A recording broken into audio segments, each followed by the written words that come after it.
Gatama Firdiadi. Pembangunan di era digital atau industri 4.0 memiliki tantangan besar, terutama bagaimana menggerakkan partisipasi masyarakat. Salah satu di antaranya adalah perlu adanya modal sosial yang di sebagian masyarakat. Modal sosial adalah suatu nilai kepercayaan antara anggota masyarakat dan masyarakat terhadap pemimpinnya. Modal sosial sebagai institusi sosial yang melibatkan jaringan, norma-norma, dan kepercayaan sosial yang mendorong pada sebuah kolaborasi sosial untuk kepentingan bersama. Beberapa tahun ini, gejala retaknya modal sosial dalam proses pembangunan baik dari level daerah maupun nasional mulai retak. Hampir sebagian besar kebijakan, program pemerintah, dan para pemimpin daerah atau negara selalu mendapatkan komentar negatif, isu hoaks, cacian, kasar, sampai dengan pertentangan dari sebagian masyarakat. Di media digital yang bebas itu, moral, etika, dan nilai Pancasila sudah tidak ada.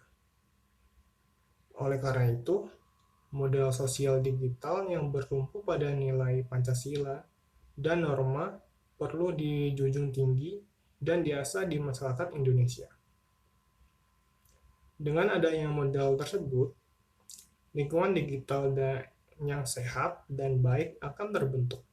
Baik, saya akan memaparkan alasan saya kenapa kita harus menanamkan jiwa Pancasila di dalam jati diri kita.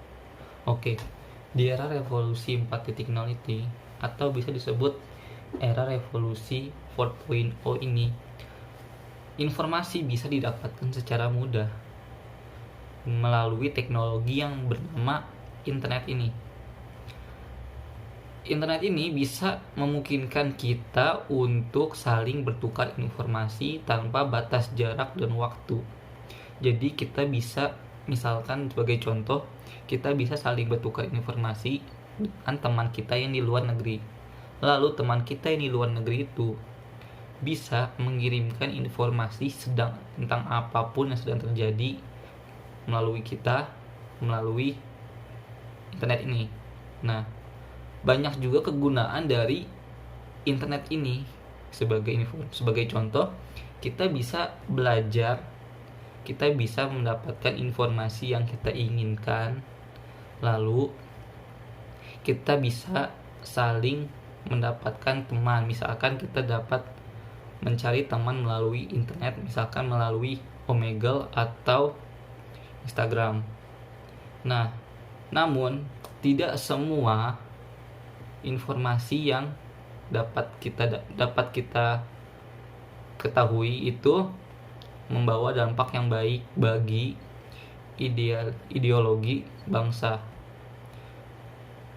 Nah, kenapa?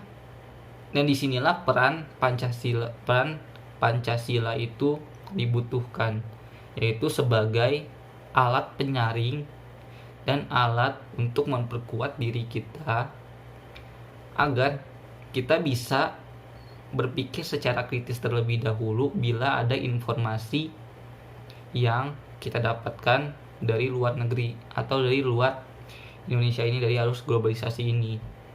Nah,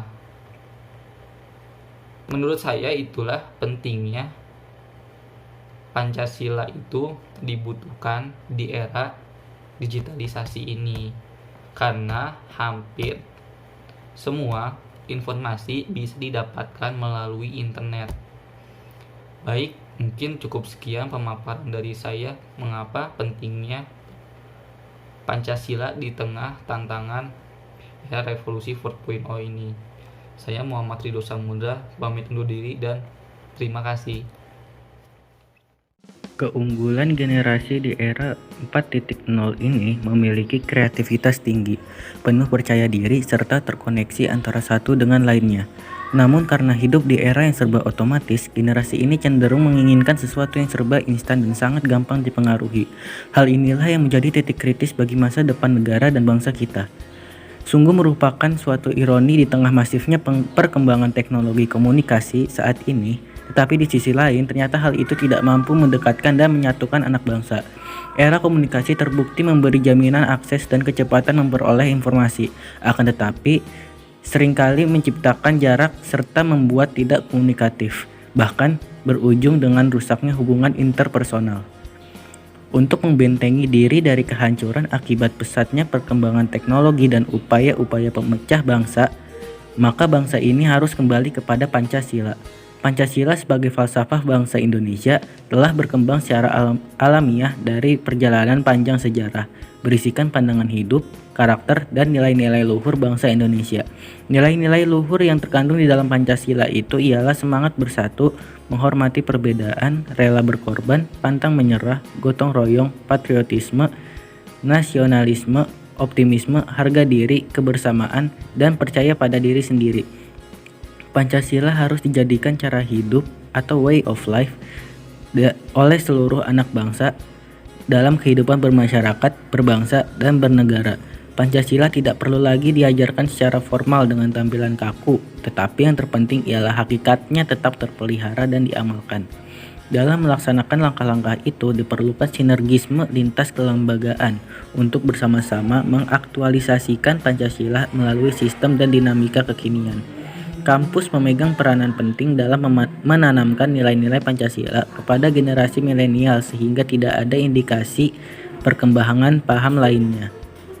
Generasi milenial harus berada di depan, memegang obor untuk mencegah paham-paham yang bertentangan dengan Pancasila agar tidak masuk ke dalam kampus, sehingga masa depan pendidikan dan nasib generasi penerus bangsa ke depan tidak berada di jalan yang salah.